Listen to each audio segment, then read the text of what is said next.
Hello, my friends. Welcome to the Weekly Sip for May 12th, 2019. Today, I am drinking some cold brew coffee. I gotta say, I'm really into the cold brew stuff right now. It's pretty good.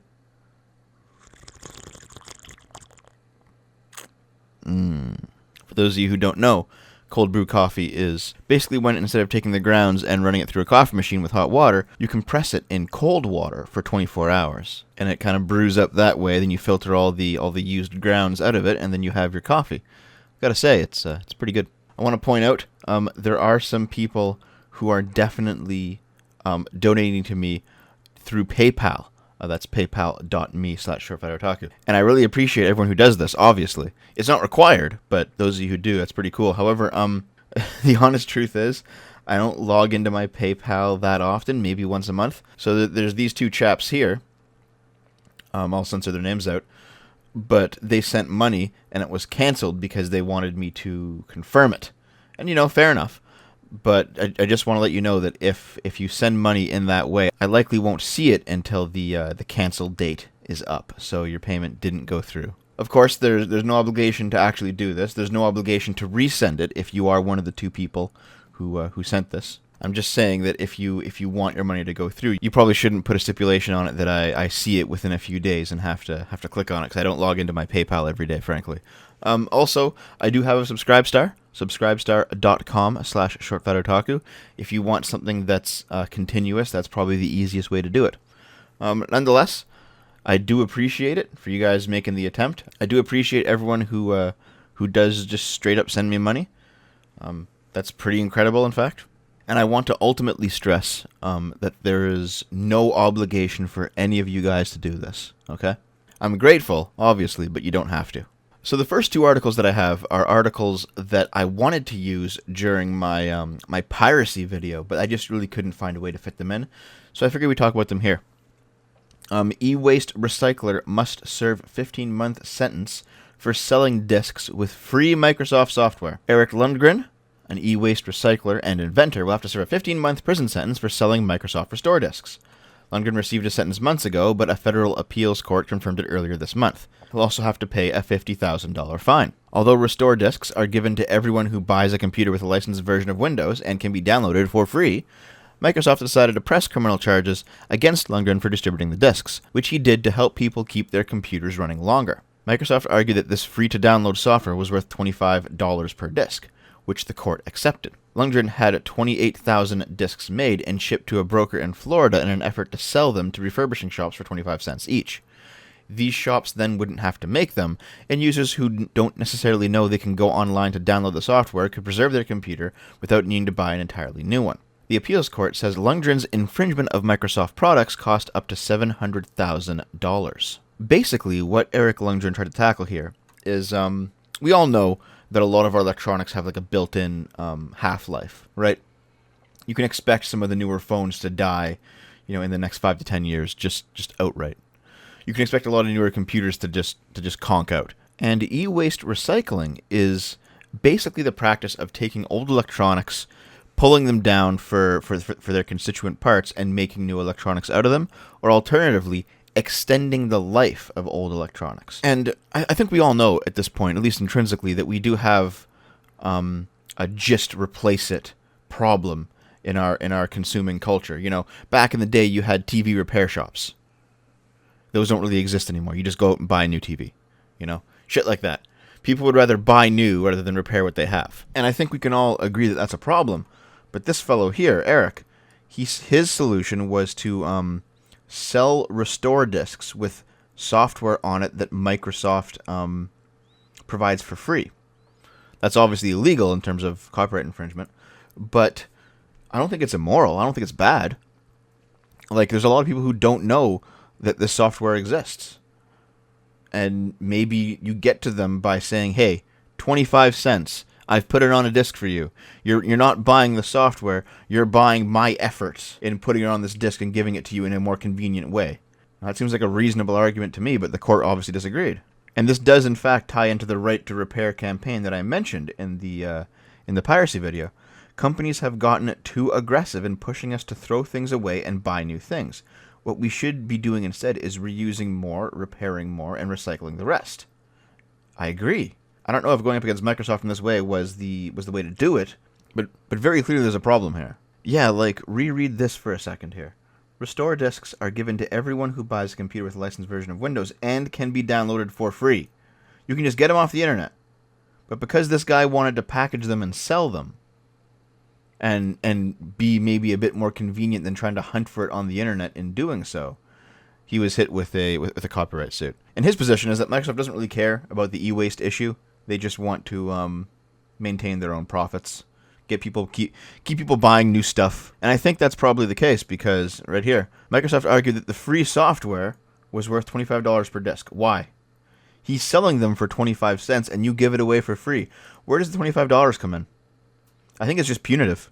The second article along this same line is from Niche Gamer, which is, by the way, one of the last few good gaming outlets out there. Japan outlaws console modding and game save editors. This is also related to the right to repair situation, or right to modify is the broader issue, where basically if you buy a piece of electronics, you can't modify it. It becomes illegal to open it up and tinker with it and learn how it works. It becomes illegal to hack it or mod it or repair it yourself. And I think it's all insane. We have just learned that the Japanese government has amended its Unfair Competition Prevention Act to outlaw the reselling of product keys, modifying of game saves, and modifying of gaming consoles. So, reselling of product keys. If you have a game on Steam, you can't resell it. Which seems a bit ridiculous because you can resell literally anything else that you own. Modifying of game saves. So yeah, you know those people who like hack their Pokemon save. They have like PokeSave or something. Can't do that anymore. That's done. Modifying of gaming consoles. This is actually the big kicker because one of the biggest modders of gaming consoles to output alternate signals is in Japan, Katsukity. And he's now closed his doors because he can't do it anymore. You know, his big thing was that he would take your Nintendo 3DS and mod it so that it outputs through a USB into a computer. So if you wanted to record footage from a 3DS game, or you wanted to play a 3DS game on your Twitch stream, you could do so. He's modded switches so that if you wanted to output an HDMI signal from your Switch while in handheld mode, you could do so. He's modded Wii U gamepads so that if you wanted to record what was on your Wii U gamepad onto a computer, and again, use it in a Let's Play or something, you could do so. In fact, that was one of the things that I wanted to buy from him until this law was passed, and now I can't. There are many legitimate reasons to do these things outside of just plain theft or copyright infringement, and now you can't do that. A great example is, on the Wii U, there's a Paper Mario game that I wanted to play that actually has a lot of stuff happening on the Wii U gamepad. And I have to find a way to get that footage into the stream, into the Twitch stream that I do. I was going to just buy it from Katsukity because the prices were going down. You know, ever since the Switch came out, he was slashing prices on his Wii U gamepad capture stuff. Now I just can't. Punishments for violating these laws include a civil action, which is an injunction request or claims for damages, and criminal punishment, up to 5 years imprisonment or fine of not more than 5 million yen. So yeah, think about that, guys. Think about that. You mod your console so that it will output in a way that allows you to stream on Twitch. Go to jail for 5 years. You edit your Pokemon save to like hack in some Pokemon. 5 years in jail. Fucking ridiculous, dude. That's insane. Europe has decided the opposite in 2012, allowing users to resell downloadable games. Some have theorized this may be the reason Steam started to allow refunds on its platform for any reason. Yeah, I kind of agree. If we do accept that digital property is still property and not just a license that is rented to you by the company, which, by the way, a lot of current companies like Sony do not accept, at least not in practice, then people should be able to resell it. You know, I bought a copy of Detroit Become Human on PS4, downloadable. Why shouldn't I be able to resell that to somebody else? But the gaming industry isn't the only thing that's neutering itself. U.S. man who chopped off his own penis and testicles to become a nullo says he enjoys intimacy more than ever. Trent Gates, a 23-year-old from Washington, D.C., removed his testicles in a do-it-yourself surgical procedure performed in his own apartment in April 2016. In January 2017, in a North Carolina motel room, he performed a similar surgery to remove his penis. Both extreme body modification surgeries allowed Gates to become a nullo, a subculture typically consisting of men who have removed their sexual organs. Gates, an IT worker, said he did the surgery to tackle his crippling depression. You might have tried a few other things first there, buddy. Explained why he felt compelled to do the surgery. Gates said he always felt somewhere between a man and a woman, an androgynous in between. He said his boyfriend accepts his modified genitalia, although he admits he did not tell his parents about his plans until after the surgeries were complete. Despite the radical procedure, Gates said his sex life has never been better. All right. This guy's a nullo.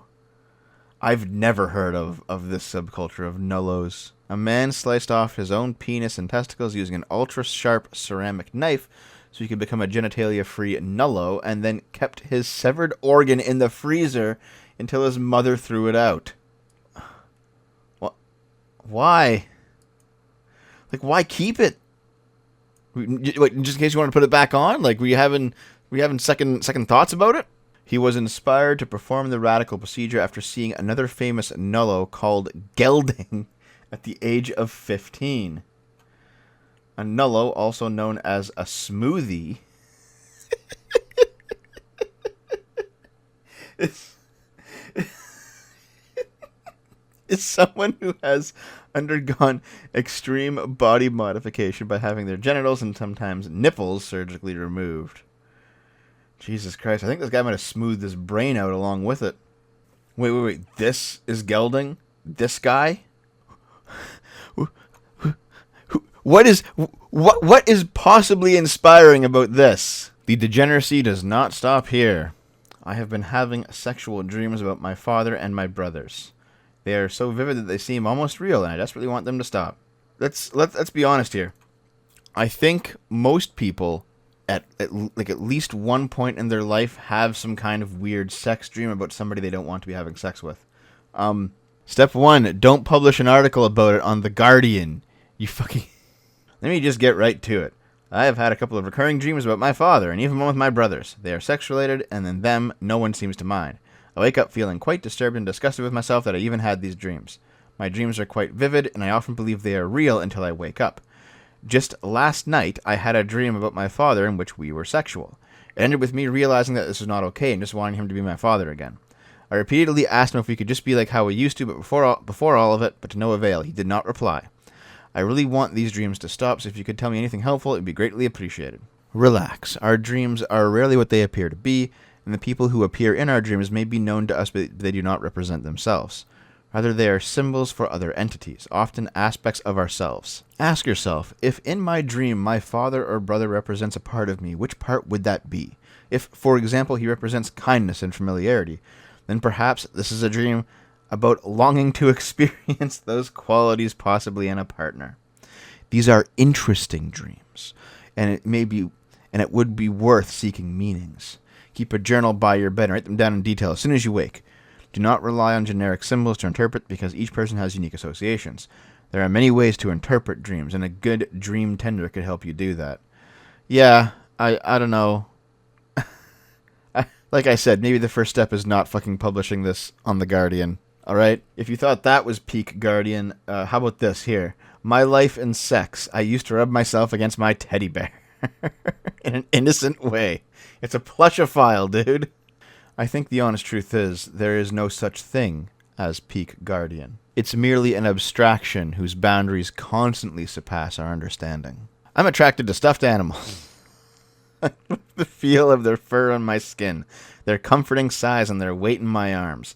Big cats are my favorite, with bears and wolves next. There's a sexual aspect, but there are sensual and emotional elements as well. I've felt this way since I was 10, when I'd go to sleep cuddling a bear named Carrie. Dating has been difficult. One girlfriend complained, "You're in a bed with a naked woman and you're holding a stuffed tiger." Dude, even Hobbes would tell you to go for the smooches. Another wished to hide my companions and hoped for the day I would get rid of them. For a while, I thought I couldn't enjoy normal sex, but I've learned to appreciate the feel of skin on skin. My current partner is very understanding. She's accepted my girls and even allows me to spend nights with them in our spare room. One of my favorite animals is a tigress called Brooke. For my 30th birthday, my friends ordered a cake where she was recreated in icing, her tail wrapped around the base. They're an accepting group. I'm very lucky. This is all the article is. Okay, look at this. This, what I've selected, is the sum total of the article. What is the point? What is the point of... What's the point of publishing this? Let's move on a bit. This is an article about Dreams, by the way, and Dreams is a game that I played on my stream. And I have to say, it was a pretty fun experience. But this person has something woke to say about Dreams. I wrote about Dreams, creation under capitalism, and what it means to make anything you want on a platform that is fundamentally monetized by someone who isn't the creator. Yeah, thanks Vice. Keep losing money for Disney. For those of you who don't know, Dreams is basically a workshop where you can build games on the PlayStation 4. So you buy Dreams, you buy the workshop, you can construct various games, upload them to the Dreams servers, and other people who are playing Dreams can download and play them. There are some very interesting games, in fact. Probably the most fun one was a game where you play as two hammers, and you have two people, each playing as one of the hammers, and the idea is that you compete to nail down a bunch of nails in the area. And it's like a fun little minigame. And I think that really is Dreams' strength, is that you can build fun little minigames and then like set them up in a playlist, like a YouTube playlist, and then just play through them. You know, games that are maybe 5 minutes long a piece. And it's a fun time. But this person has some problems with it. Dreams is a powerful tool to create anything and own nothing. Well, I mean, if you're talking about creation under capitalism, now it sounds like you might be a communist. Isn't owning nothing part of the communist experience? Dreams is wondrous. It's a game and a tool that's allowing its players to create great-looking broomstick-riding demos and elaborate mock-ups of horror levels. In my few hours of play, I traveled through a mystical landscape in a 4x4 and wandered across a desolate landscape in a lonely robot. I did some first-person shooting, some puzzling, and everything in between. Yeah, this person's actually describing the games that I also played in Dreams. I think right now, because Dreams is in fact in early access, as they say, there's only so many games to go around on the platform. And so anyone who plays Dreams right now probably plays the same few games. There's the one where you drive around in a 4x4, and there's just like the cool worlds you can look at. Wandering across a desolate landscape in a lonely robot, that one looks like Death Stranding, because it looks like you're on like an alien world, and there's like puddles of goop, and it's all gray, you know. There's the Hammer one, which everyone heard about. There's the recreation of PT, the Silent Hills demo. There's even one where it's called Hug Me or something, and you play as somebody who has like his arms out, and you walk around, and everyone runs away from you because no one wants to hug you. And the point of the game is to make everyone run off a cliff. It's kind of dumb. It's dumb, but it's funny. I also need to state something that is overwhelmingly apparent yet easy to forget. Everything you make in Dreams is inside of Dreams. You cannot liberate your project from Dreams. Everything you craft inside of this platform is owned by Media Molecule, itself a subsidiary of Sony Interactive Entertainment. It's trapped within that space. So their complaint is if you make a game with Dreams, then Media Molecule owns your game. You know, fair enough, but you don't complain about that when social media does it. Every single social media platform has a clause that they own what you put on it.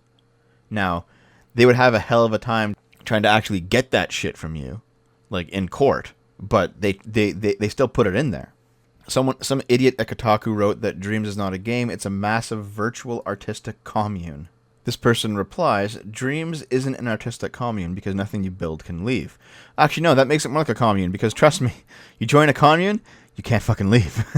While I agree that this is the promise of Dreams, the reality is that though it taps into all these pre-existing ways we have of talking about art, in reality, it's a lot like something completely different, social media platforms. Yeah, like I just said, I think this person gets it, at least somewhat. At best, the beautiful paintings and engaging games made in Dreams are fundamentally like a solid Facebook post or a viral tweet. You know the ones I'm talking about, the long political polemic that gets things exactly right. The now listen to this tweet storm. The mind-blowing GIF or animal video that you just need to share. These forms of media content live on those platforms, but they can be liberated from them via screen capping or copying. They proliferate across all of social media, the tweets appearing as images on Facebook and the good Tumblr posts getting listed off on Twitter. The good stuff gets cross-pollinated everywhere. Yeah, true enough. The things that get made in dreams are stuck in dreams until they're liberated as videos or live streams or images that make it to social media, or articles from journalists who are commenting on how good things made in dreams are. Well, to be honest, that last one probably is not going to do much, frankly. Like, videos, live streams, social media, that'll probably all get dreams going, but nobody really reads you guys. Sorry. In fact, they bring up the Hug Me game right here. While the games created by Media Molecule, like Please Hug Me, in which you are a robot who no one wants to hug, are unique and goofy and outliers in the world of games, the vast majority of player-created content is not. Much of the work appears in a playlist, are standard recreations of familiar things. The skeletons of first-person shooters, driving games, and platformers riddle the random samplings picked from the cloud of dreams. Demos that are using the platform's tools to recreate the look of the Metro franchise, or the demo for Silent Hills, keep popping up. Yeah, you know what this complaint is? This complaint is that people are making games that aren't social justice walking simulators. It's like, look at this, look at this. People are making first-person shooters, driving games, and platformers. They're making this stuff, and it's all over dreams. They're not unique and goofy. They're not outliers. Most of this player-created content is just this stuff of plebs. That's basically the complaint here. It's that when you hand the population at large a toolkit to create games, they try to make first-person shooters, driving games, and platformers. And they're not artsy-fartsy enough for you, so you don't like it. Let's stick with video games. Anonymous millionaire wants to set up a real-life battle royale on a private island. Why? An unnamed person with a significant amount of wealth is planning to set up a real-life 100-person battle royale event on a private island. Really? Okay. The plan thankfully does not require participants to actually kill each other. Well, that's good. That's good. You get airsoft guns, touch-sensitive body armor. You get a 100,000-pound prize. Okay, good enough. But who and why? And honestly, if it's pounds, that means it's in the UK. Any of you guys who are Brits, maybe like Sargon or Scrump or Uzu, you guys should go to this. Would you guys go and have a chance to shoot Sargon? Would you do that? To be honest, this will probably turn out to be like a fucking shit show where people actually start dying. That'd be hilarious if someone actually dies during this. Here's the final article for today. Soldier charged after going rogue during computer game on virtual battlefield. Oh shit. But wait, virtual battlefield. Lots about video games today, guys. A soldier has been formally charged after losing his rag during a virtual battlefield exercise and killing his comrades. It's virtual, so like a video game, in fact. The soldier was on a virtual exercise. Looks like a video game. The Edinburgh-based Army rifleman is believed to be the first soldier to be punished under UK military law for offences in a virtual scenario rather than real life. He is said to have been fed up with being stuck at a computer rather than training outside. We'd spent 2 weeks sitting in front of laptops pretending we were in a really hostile urban environment. I'd challenge anyone to take it seriously for that long. So wait a minute. Your virtual training is literally just playing first-person shooters on laptops for 2 weeks. And eventually one guy just said, fuck it, and he team killed. And now he's getting charged for that. This is insanely stupid. We were supposed to imagine that we were traveling in armored vehicles through a really hostile built-up area. One of the lads just lost his rag and opened fire, killing the soldier next to him. He then drove down the street, deliberately smashing into cars. It's safe to say the officers in our battalion did not find it as funny as we did. Okay, it's dumb. This is stupid to actually charge this guy with anything. And you know what this reminds me of? This reminds me of people who kill you in a game. And they're like, oh, that's actual assault. You're assaulting me in the game. Or who, like, say things. You're harassing me in the game. Or, like, the virtual rape. Remember that shit? Remember stuff like this? Virtual rape is traumatic, but is it a crime? No. Allegations of rape in Second Life. Who fucking cares? Oh no, my avatar was raped. Oh no. Fuck off, Wired, you're terrible. Striding through the snow-covered fortress, shooting zombies with her bow and arrow, Jordan Bellemere felt like a god, right up until the moment someone named Big Bro 442 decided to virtually rub her chest and make her feel like just another powerless woman. All this is dumb. If it happens in a video game, it's not fucking real. If you die in the game, you don't die for real, guys. We've come to the end for today. Thank you very much for joining me. Thank you very much for supporting the show, whether it's through paypal.me/shortfatotaku or subscribestar.com/shortfatotaku. As always, I stream every day, twitch.tv/gameboomers. And because it's Sunday, as always, we're doing Tales of Vesperia tonight. Sunday is our Vesperia night. It's basically the day we can get 4 people together to play that RPG. We usually play other games throughout the week, but every Sunday is pretty much always going to be Tales of Vesperia. So, hopefully I'll see you there. And thank you very much. I love you.